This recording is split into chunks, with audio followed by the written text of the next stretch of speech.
On est en compagnie aujourd'hui de Mylène Godette et de Martin Laroche au vignoble du Grand Saint-Charles à Saint-Paul-d'Abbotsford. Merci de votre accueil. On est très heureux d'être avec vous aujourd'hui. Puis, Carl et moi, on aimerait en connaître un petit peu plus sur c'est qui les beaux humains qui sont derrière ce beau projet-là, connaître un peu votre parcours, comment le projet ici est venu à terme. Donc, on est curieux de vous entendre.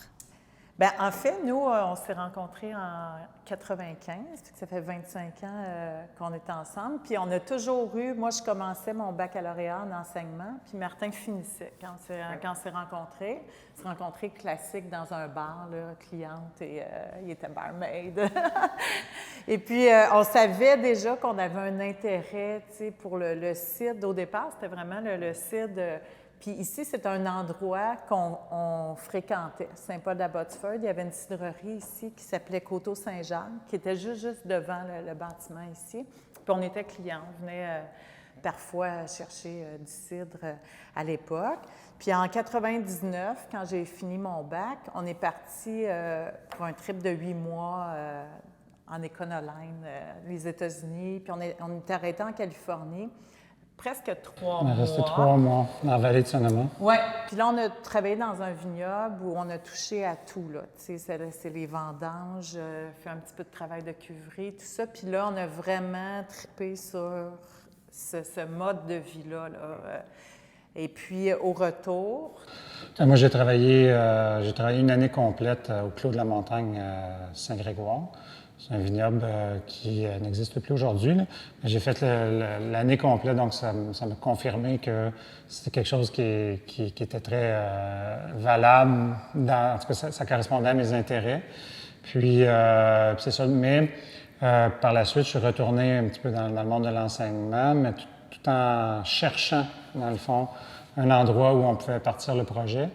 Puis nous, étant de Saint-Hyacinthe, bien, je regardais une des 3 montagnes qui était près de chez nous, donc le Mont-Yamaska, ici, Rougemont ou Saint-Hilaire. Donc, je savais que c'est des terroirs qui étaient assez intéressants pour la vigne. Donc, et les pommiers, c'est pour ça qu'il y a beaucoup de pommiers aussi, parce que la vigne et les pommiers vont avoir besoin à peu près des mêmes choses. Donc, des terrains qui se drainent bien exposés. Donc, on a cherché longtemps. Puis, on est en quelle année à ce moment-là? Là, on est entre deux... entre 2001 et 2007. Oui. Puis en 2008, là, on a fait des enfants à travers ça. Fait qu'en 2008, les enfants avaient 1, 3, 5 ans. Et puis là, tu sais, c'était un peu fou, là, tu sais, parce que c'était des périodes intenses. Les deux, on travaillait tu sais, vraiment temps plein. Et puis, on a vu que c'était à vendre ici.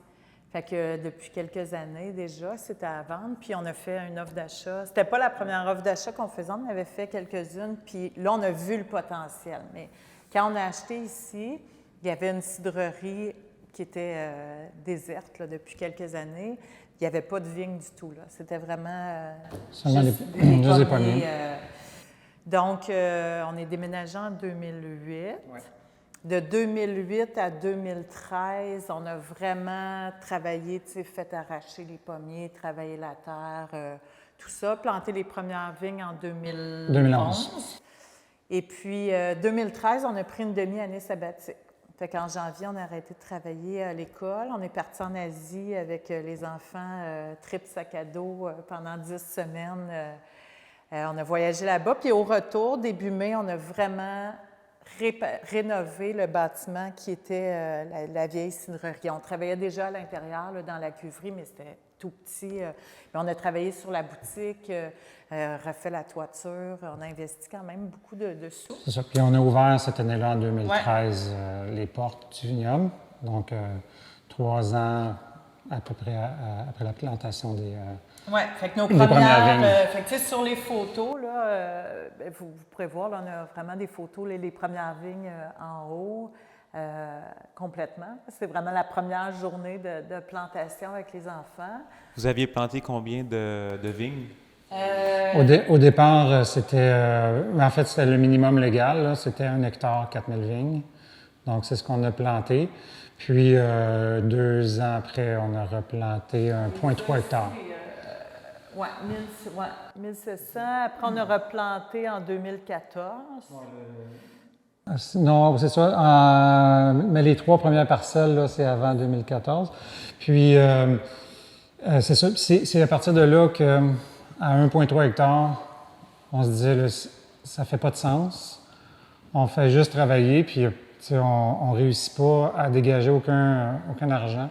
Donc, fait que c'est là qu'on a pris la décision de replanter et éventuellement de reconstruire. En fait, c'est là qu'on a pris la décision qu'on allait en vivre. Ouais. Puis, parce qu'au départ, je n'étais pas certain si j'allais abandonner l'enseignement complètement, parce que moi aussi, j'étais prof.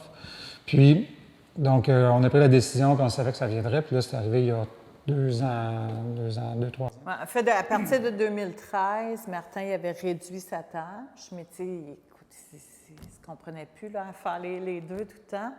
Puis là, on voulait avoir les grosses cuves de 4000 litres aussi, fait que là-bas, c'était comme impossible. On vivait dans un bâtiment qu'on n'avait pas choisi. T'sais.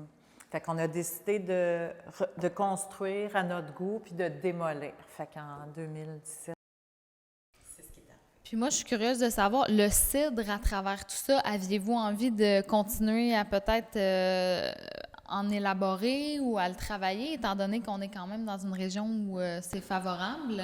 Bien, dès le départ, parce que l'intérêt, moi, est arrivé déjà à partir d'un voyage en Europe. Puis, j'ai visité beaucoup plus de cidreries là-bas que de vignobles. Donc, voyage en 2014, juste avant de connaître Mylène. Puis, c'est là que j'ai découvert les cidres de Normandie et de Bretagne. Puis, les cidres bouchés, moi, déjà, ça m'attirait dès le départ.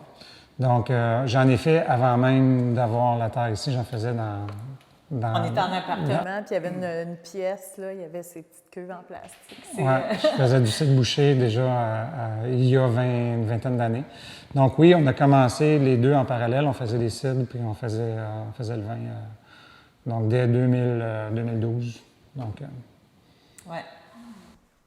Et là, donc aujourd'hui, vous avez une surface totale de combien d'hectares? On a 4 hectares de vignes, puis la même chose en premier.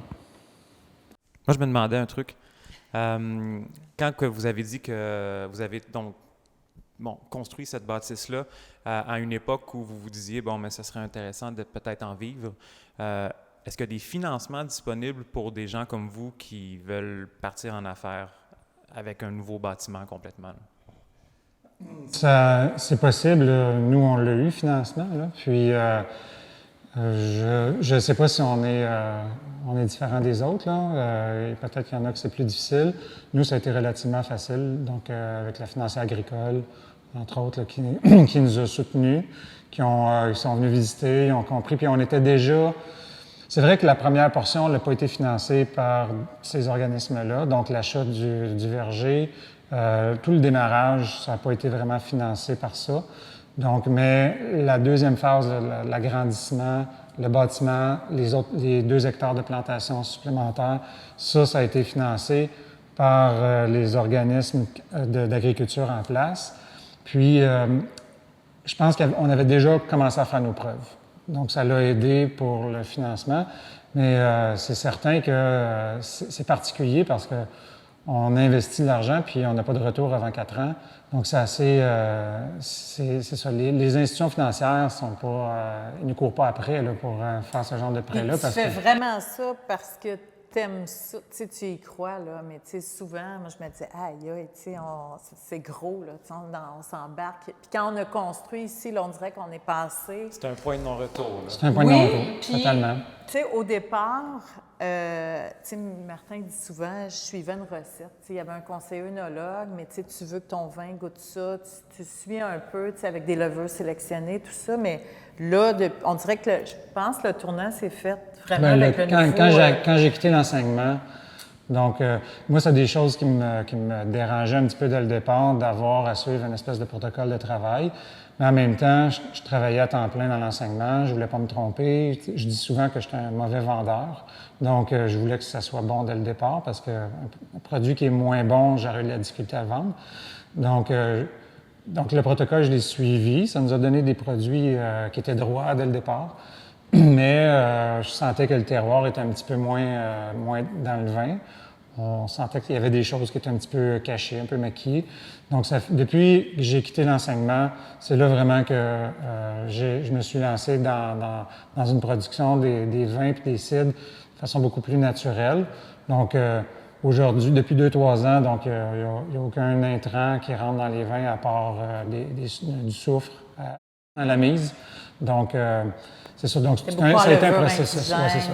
C'est un processus. Puis là, ben, avec le temps, éventuellement, peut-être qu'on va réduire la quantité de soufre, peut-être arriver jusqu'à 0, mais on va y aller petit à petit. Mais au départ, les vins, c'est ça, on suivait le protocole, puis maintenant, ben, le protocole a été remplacé plus par des techniques. Donc, le choix de ne pas mettre de soufre, est-ce que c'est justifiable par le fait qu'il n'y a pas vraiment de destination à l'export? C'est certain que ça nous aide. Mais c'est un élément qui est très important. C'est le fait que le vin ne voyage pas, qu'il reste local.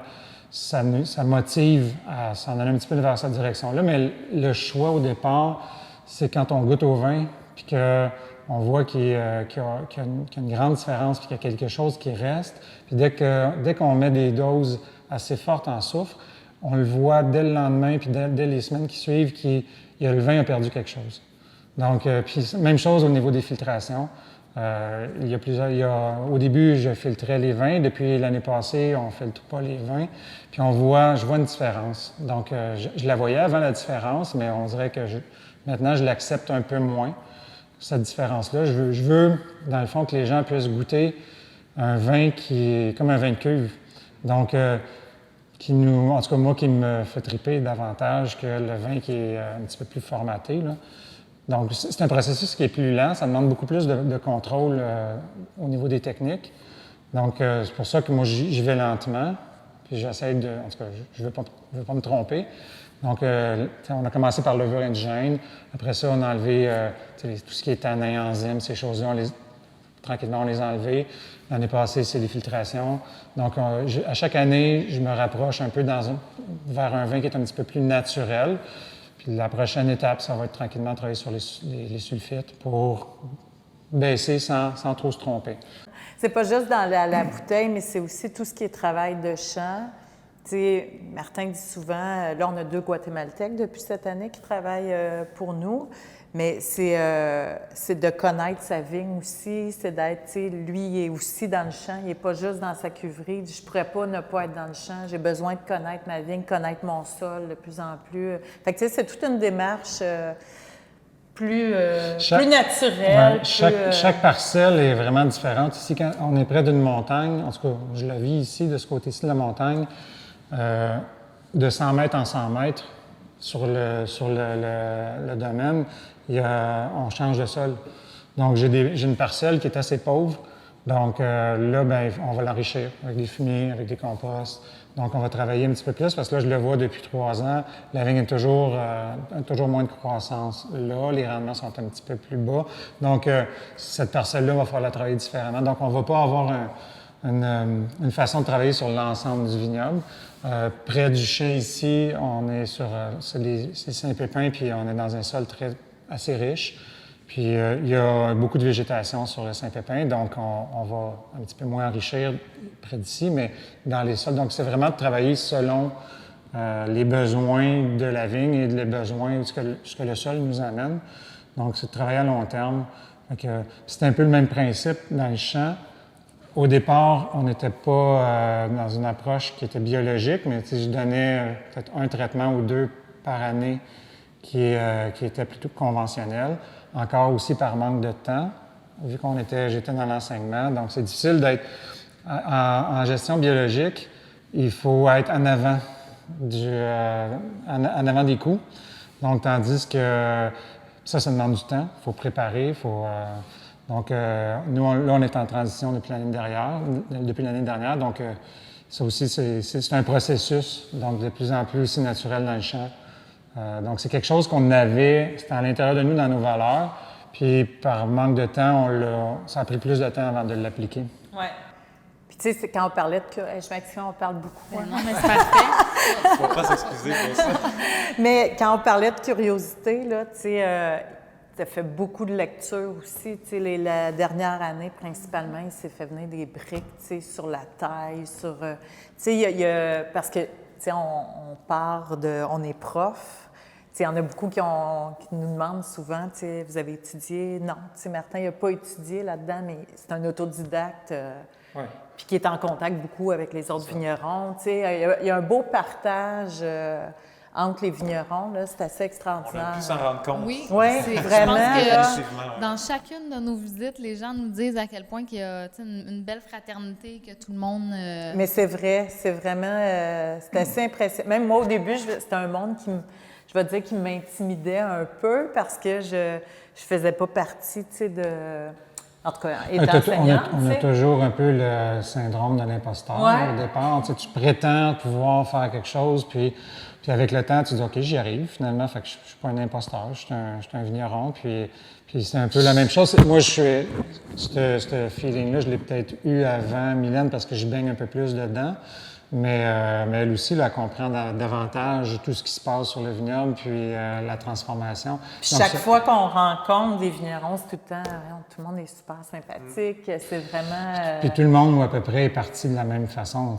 Au Québec, on s'en va vers des nouvelles générations de vignerons, donc la relève, certains vignerons sont en train de travailler sur leur propre relève.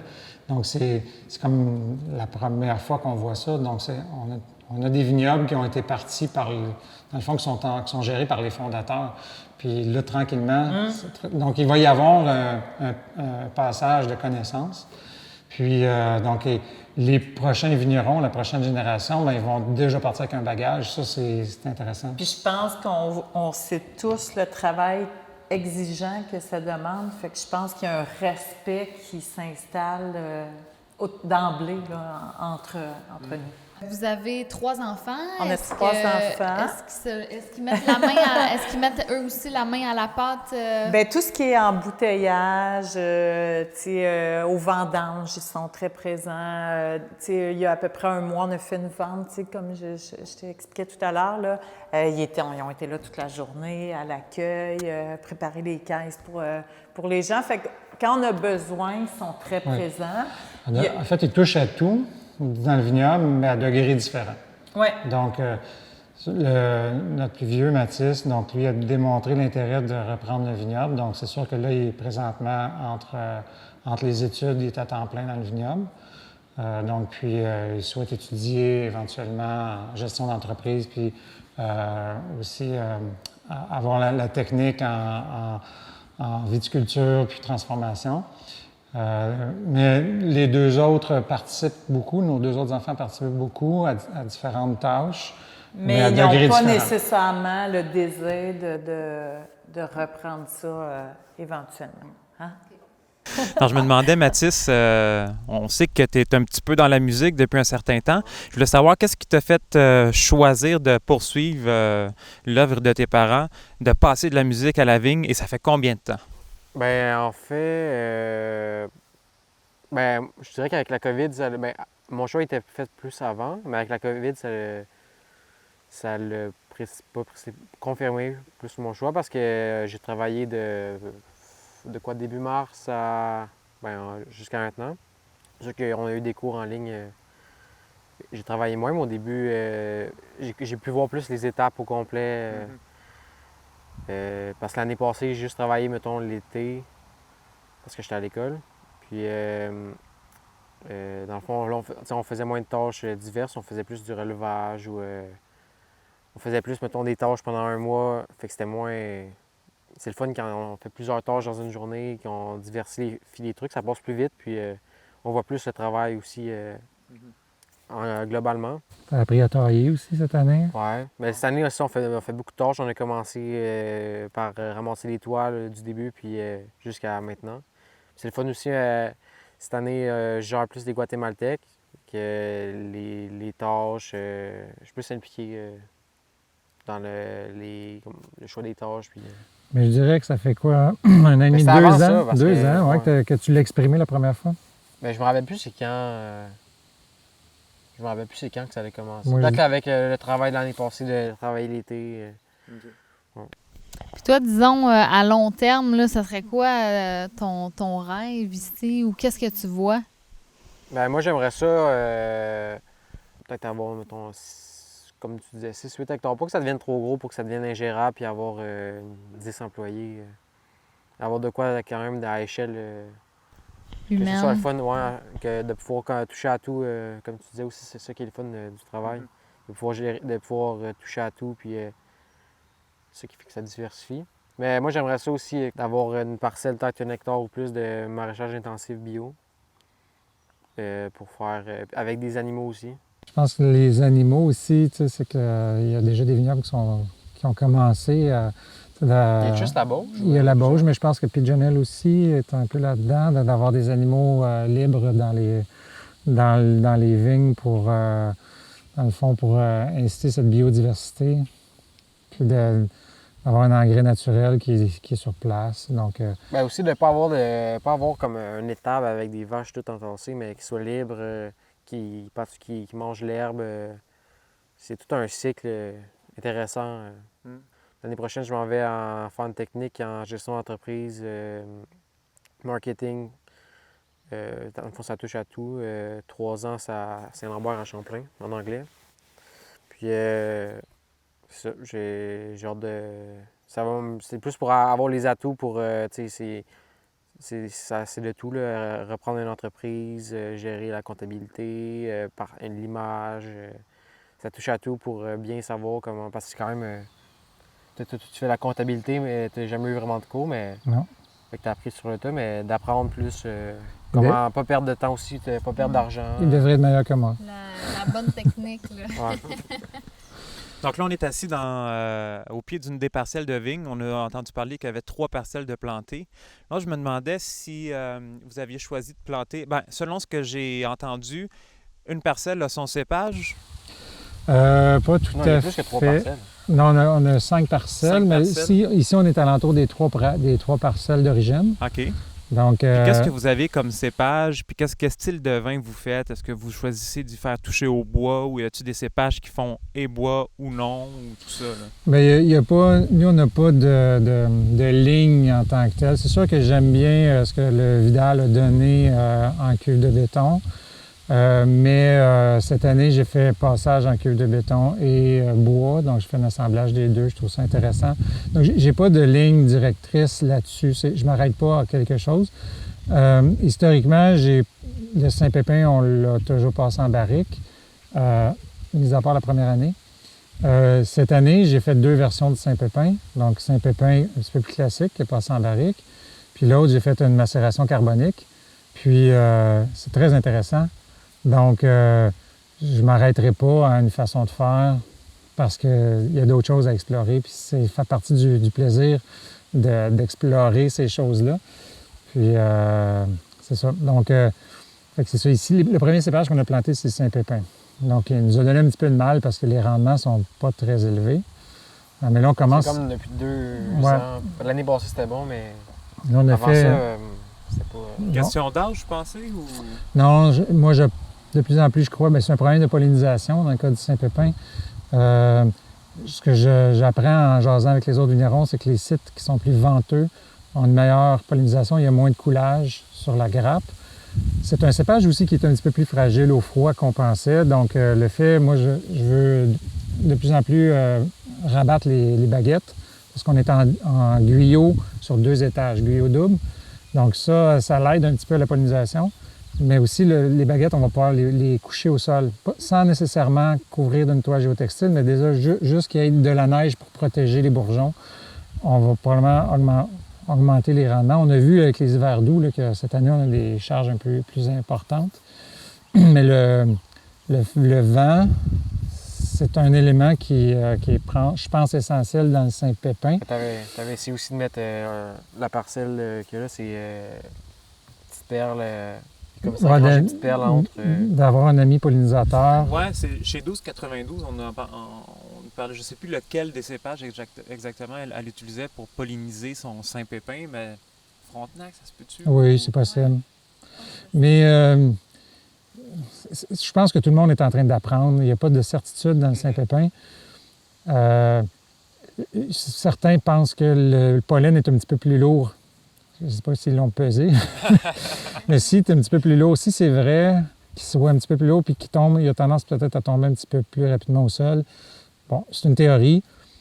Moi, à la base de cette théorie-là, j'ai fait deux cordons. En fait, pas 2 cordons, mais 2 guyos. Donc, je me suis dit, si le pollen d'en haut tombe sur celui d'en bas, ça a un certain résultat. Mais d'où aussi le fait d'avoir du vent. Donc, Ben, c'est aussi les 2 seules rangées qui sont face enlignée. ouais, Ça a un peut-être, rapport. mais on voit souvent le vent, ici, il ne vient pas au sol. Il reste sur la cime des arbres. Donc, si j'ai une machine à vent à acheter ici, probablement qu'elle va être portative pour pouvoir l'utiliser pendant la pollinisation. Fait que c'est une idée que j'ai pas encore appliquée, mais que je suis très, très curieux de voir ce que ça pourrait donner.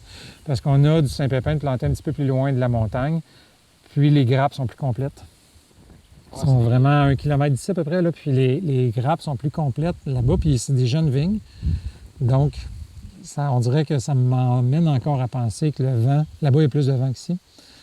Donc, ça m'amène à penser que le vent a peut-être un élément sur la pollinisation du Saint-Pépin, mais j'ai pas de certitude encore, là. Puis qu'est-ce qu'on a ici à côté? Parce que je remarque que par rapport à d'autres parcelles, que c'est plutôt bas comme taille. Oui.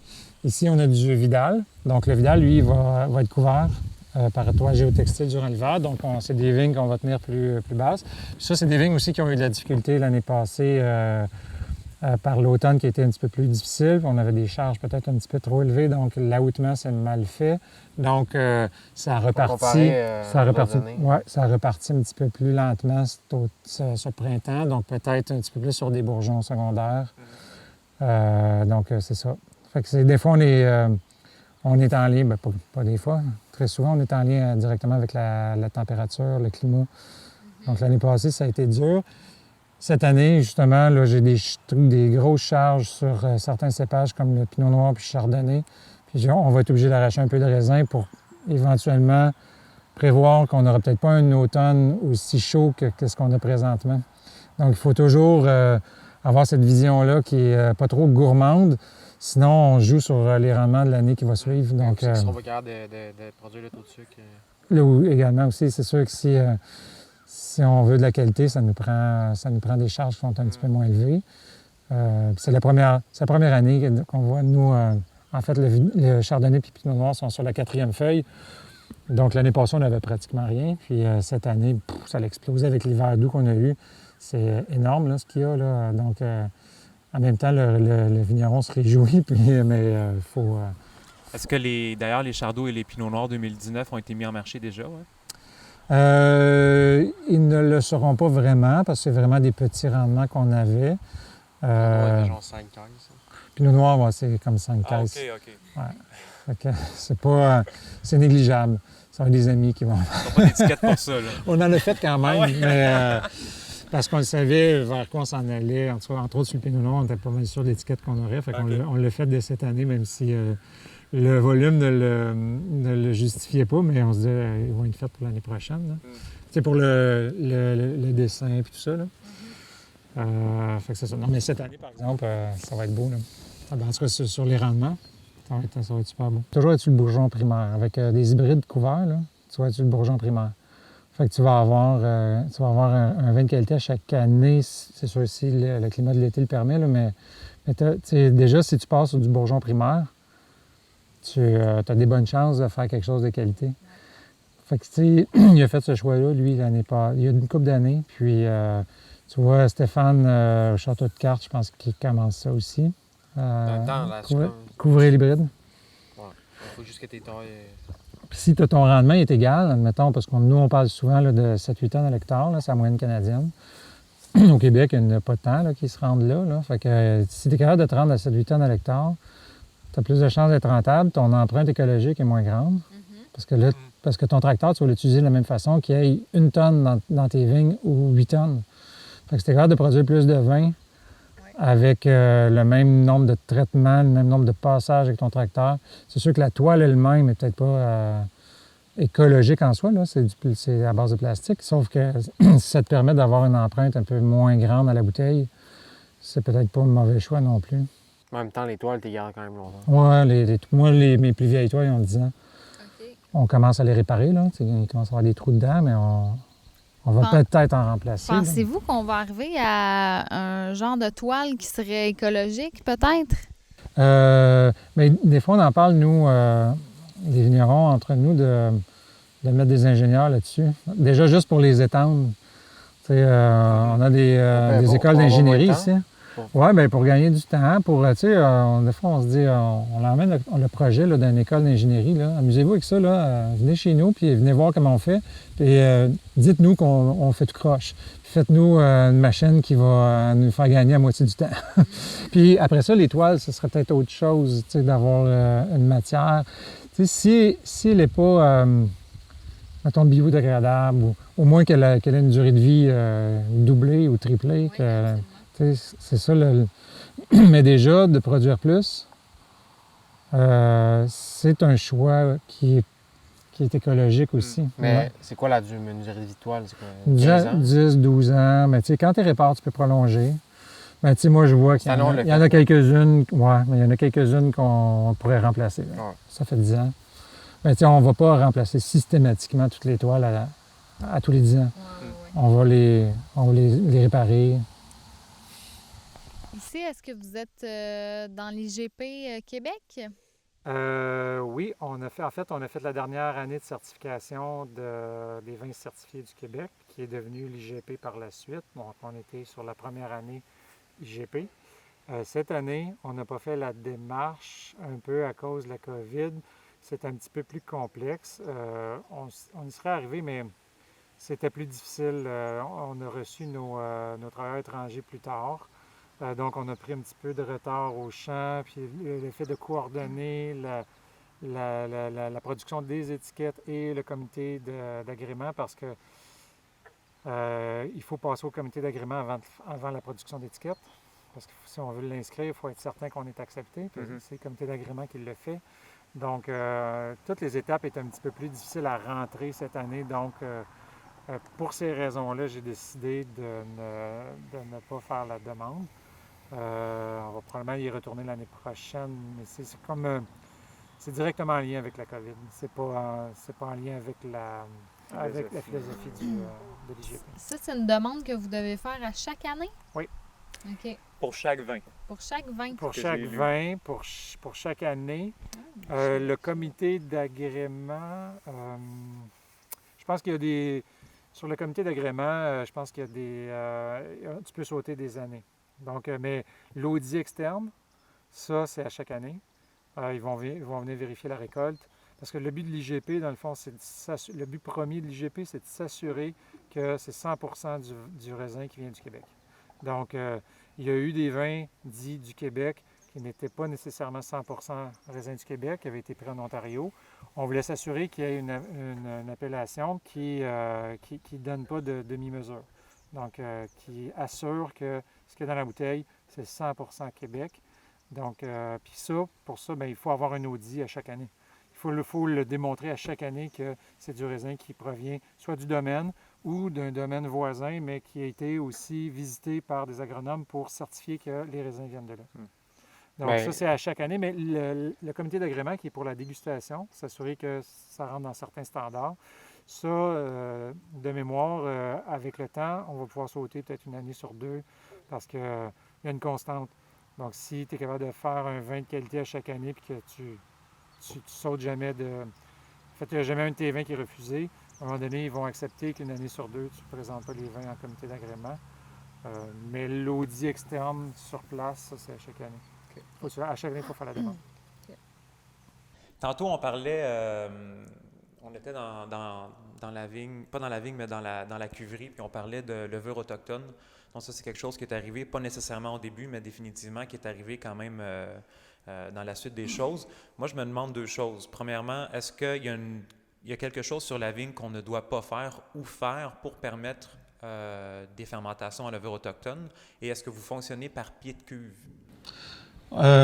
Oui, pour la deuxième réponse. Donc, toujours le pied de cuve. Le pied de cuve nous permet de partir la fermentation un petit peu plus rapidement. Donc, pour l'intérêt, le pied de cuve, c'est une portion du vin qu'on va chauffer un petit peu qu'on va chauffer pour que les levures qui sont à l'intérieur du jus soient actives plus rapidement. Puis après ça, on l'incorpore à la cuve, donc ça fait que la fermentation va partir plus rapidement. Et ça, c'est souhaitable. Si on ne veut pas laisser le milieu propice au développement de bactéries, donc c'est une façon. Certains vont faire sans pied de cuve, donc de façon spontanée, un peu plus risqué peut-être, ou en tout cas, ça va donner des vins peut-être qui sont différents. Pour le travail au champ, bien, c'est sûr que plus on va se rapprocher de la vendange, bien, moins on va tenter de s'éloigner des soufres. Évidemment, on va moins de soufre, moins de cuivre pour... Mais ça, c'est toujours, dès qu'on se rapproche de la vendange, on essaie de traiter de moins en moins la vigne. Mais oui, effectivement, il y a cette préoccupation-là de s'assurer que les levures soient actives. Mais après, il y a aussi une portion de levure qui provient du chai. Donc, il y a toujours les levures sur les baies, sur le raisin, mais il y a toujours une population de levure aussi dans le chai, donc qui peut aussi participer à cette fermentation-là. Si on parlait un petit peu des enjeux du vignoble québécois, c'est quoi, selon vous, l'enjeu principal pour les futures années pour le vignoble québécois? Si on recule un peu, l'enjeu avant, c'était d'avoir accès au marché.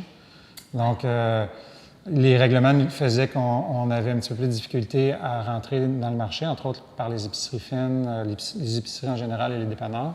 Ça a été gagné, donc cet enjeu-là... 2017. Ça fait 2 ans. Donc cet enjeu-là est comme un peu réglé. L'enjeu, ça va être de conserver ça, parce qu'il y a de la pression un petit peu internationale, parce qu'on a certains acquis que d'autres n'ont pas. Donc, ces choses-là doivent se placer. Puis après, c'est le développement. C'est d'avoir suffisamment de vignes pour pouvoir fournir à la demande. Ouais. Et puis, on sait qu'un vignoble, c'est beaucoup d'investissement. Donc, c'est de pouvoir soutenir, dans le fond, ce développement-là pour qu'on puisse, je dirais, éventuellement affirmer que nous sommes une région viticole mondiale. Donc, il faut avoir il y a un minimum de volume, de nombre de vignobles et de volume, donc pour atteindre ça. Selon moi, ça fait partie un petit peu des enjeux, parce que l'enjeu qualitatif, je pense qu'on est en train de démontrer que c'est un enjeu qui est de moins en moins. En fait, il faut rester qualitatif, mais on l'a atteint. Donc, depuis... Même, il y a juste quand on a commencé, là, nous, on n'avait pas planté de rouge parce qu'on ne trouvait pas de coup de cœur. On ne trouvait pas de coup de cœur. Puis on disait souvent aux clients, tu sais, on ne plantera pas du rouge juste pour plaire à une clientèle parce que nous, nos cépages, on les a choisis. Puis c'est ça. Mais en fait, tu sais, il faut qu'on aime ça. C'est ça. Puis tu sais, moi, je disais toujours, il y a des bons cépages, mais à nos goûts, à nous deux, ça nous correspond. Tu sais, on trouvait pas, il n'y avait rien qui correspondait vraiment à ce qu'on voulait. Puis là, maintenant, les rouges québécois, en quelques années, pour vrai... il y a déjà, au niveau des cépages rouges, il y a l'arrivée des vinifera depuis 7-8 ans qui amène des vins, on va dire, plus connus, des styles plus connus. Puis il y a aussi la façon de travailler les cépages hybrides qui ont changé. Nous, entre autres, on fait beaucoup de macération carbonique sur les hybrides. Et ça amène vraiment un aspect intéressant au vin. Il y a cet élément-là, la façon de travailler, mais il y a aussi le palais des gens ça a évolué énormément. Donc, les plus jeunes qui sont un petit peu plus friands de vin nature ils veulent découvrir, puis ils acceptent beaucoup la différence dans les goûts. Tandis qu'avant, je dirais il y a 20 ans, les gens étaient un petit peu plus formatés dans ce que ça devrait goûter un vin rouge. Donc ici au Québec, on essayait de se rapprocher de ça. Là maintenant, on n'a pas nécessairement besoin de se rapprocher d'un profil. C'est qu'on peut faire nos vins, puis avec la matière qu'on a, puis présenter ces vins-là tels qu'ils sont. Puis les gens vont les apprécier parce qu'ils ont cette ouverture-là de dire, OK, maintenant, un vin rouge, ce n'est pas seulement un vin boisé. Tannique. Tu sais, souvent un peu plus vin de soif. Donc, pour rebondir sur l'histoire des vinifera hybrides, est-ce qu'on pourrait dire que, parce qu'il y a beaucoup de gens qui ont encore en tête que les vins au Québec goûtent ce qu'ils goûtaient il y a 15-20 ans. Puis là, l'arrivée des vinifera a quand même fait changer un peu les choses. Est-ce que c'est vrai de croire qu'on pourrait obtenir ce qui dérangeait les gens dans le goût des vins d'il y a 15 ans pourrait aussi se retrouver dans les vinifera si on ne sait pas comment s'en occuper au Québec? Bien, c'est sûr que dans certains cépages hybrides, on va avoir des goûts qui sont un petit peu plus foxés. Dans certains hybrides, pas dans tous les hybrides. Les vins, je pense que les hybrides qui sont très foxés tranquillement disparaissent. Quand on regarde les plantations qu'on a présentement, les nouvelles plantations, pas ici, mais au Québec, les hybrides qui sont plantés ont tendance à être des hybrides qui sont un petit peu moins foxés. Donc, il y a quelque chose dans les hybrides dans certains hybrides qui peuvent effectivement déranger. Comme lesquels, par exemple? Ben, tu sais, les chanceleurs, il y a plus grand monde qui vont, entre autres, qui vont planter ça. De Chaunac, c'est plus planté ici. Vraiment, Maréchal Foch. Il y a 20 ans, quand j'étais au vignoble, c'était des cépages avec lesquels on travaillait. Il y en a un petit peu, je pense. Il y en a, oui. Puis il y en a qui vont réussir à faire des bons vins avec ça, mais de façon générale, c'est plus, on va dire, plus difficile. Puis voilà. Puis je pense pas que ces goûts-là, on va les retrouver dans les cépages vinifera. Okay. Donc, cépages vinifera, je pense qu'ils pardonnent un peu plus à ce niveau-là. Donc, c'est plus facile d'arriver avec un vin qui va goûter à ce que le monde international nous a habitués. Les vins internationaux nous ont habitués. Après ça, il y a des cépages indigènes partout dans le monde. Puis quelquefois, quand on découvre, là, depuis quelques années, on a parlé un peu des vins grecs. Bien, les vins grecs sont quand même un peu différents. Puis c'est des cépages indigènes là-bas. Donc, puis ça, bien, je pense que c'est tantôt ce qu'on abordait, c'est que le palais des gens est plus varié.